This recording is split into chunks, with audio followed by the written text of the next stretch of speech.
I don't know if I'm live or not. I just don't know. Gosh.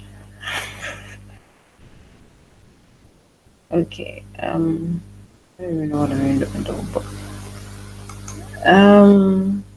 Okay. So we asked to find proper at what is the proper adjusted cash balance per bank, and we know that in this lesson we are treating, we have two categories. That is the per bank statements and per book statement. Okay, we know that a per bank statement is you are dealing with banks. Okay, and the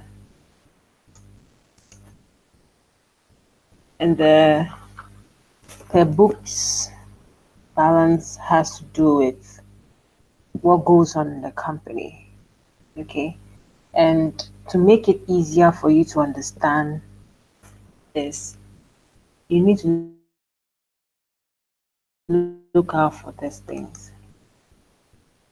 So let's say, um, like what? Okay, okay, yeah, I can.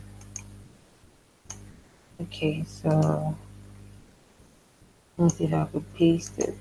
I have difficulty. Okay, so we are solving for this. That's the pen being bolded. And we are looking for this. The things in the bolded letters are what we are supposed to look for. Okay. And we know that when it comes to cash balance per bank, the two things we are working for is the deposit transit. That is. So we know that the cash balance per bank is this. This is the total.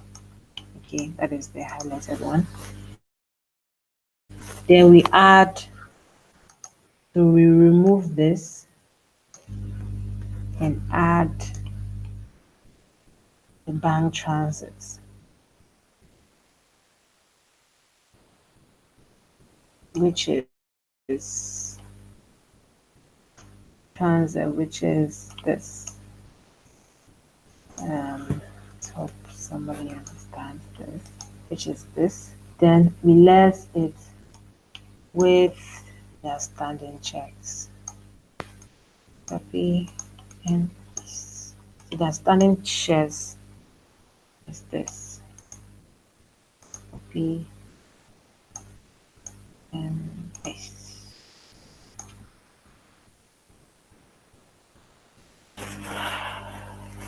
So the adjusted balance per bank, that is the total of all this, will equal to, when we add this to this, then we get the total over there. Then we subtract it from the outstanding check balance, and we get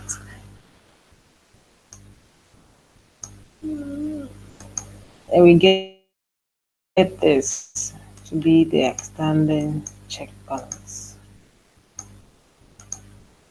That's this. So now we are supposed to work for the cash balance per book.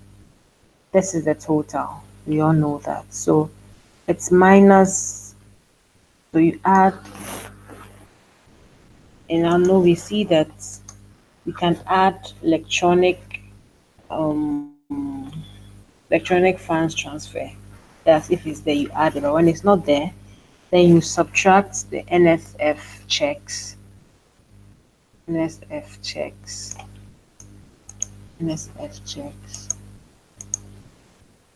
So less NFX checks, which is this.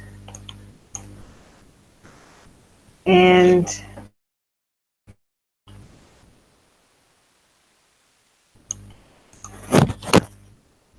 we have bank service charge. Always know that bank service charge are for the per books balance per book. pounds per books. Why? Because when you're transacting business online, for example, we are paying our fees with a credit card, and the bank, and if your fees, let's just say, assume your fees is $200, and when you are paying with your Visa card, the charge in the card is $5. Okay, so when you are paying your money, the third to so 200 plus the five, that will give you 205. Okay, then you make your payments. Your bank will not know that you've made the $5 wasn't from your fees, but was from the charges. The bank will know, but you alone will know. That is why it's called. That is why it's per books. As you are in your office, you can make those transactions. I don't know if that make it clear. So we go to, we have this, and now we have the bank charges. We have this,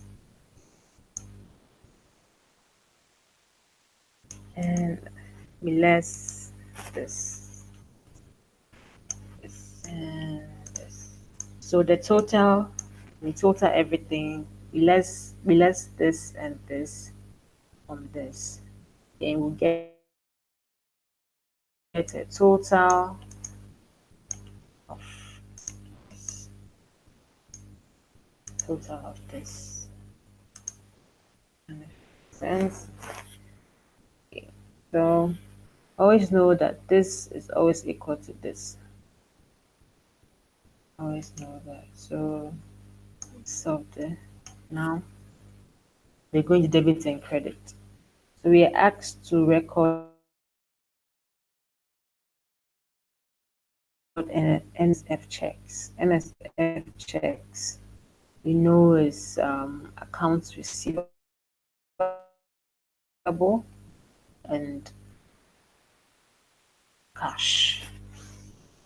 Okay, so somebody may not understand what is NSF check. So then, secondly, we are asked to find the charge expenses cash.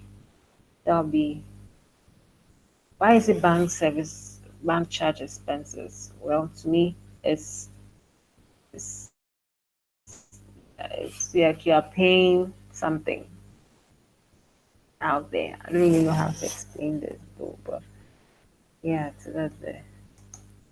And I don't know if somebody understood me. I'm not really explaining it, but this is how I understood this lesson. Yeah. So any questions? Way to make this course understandable. You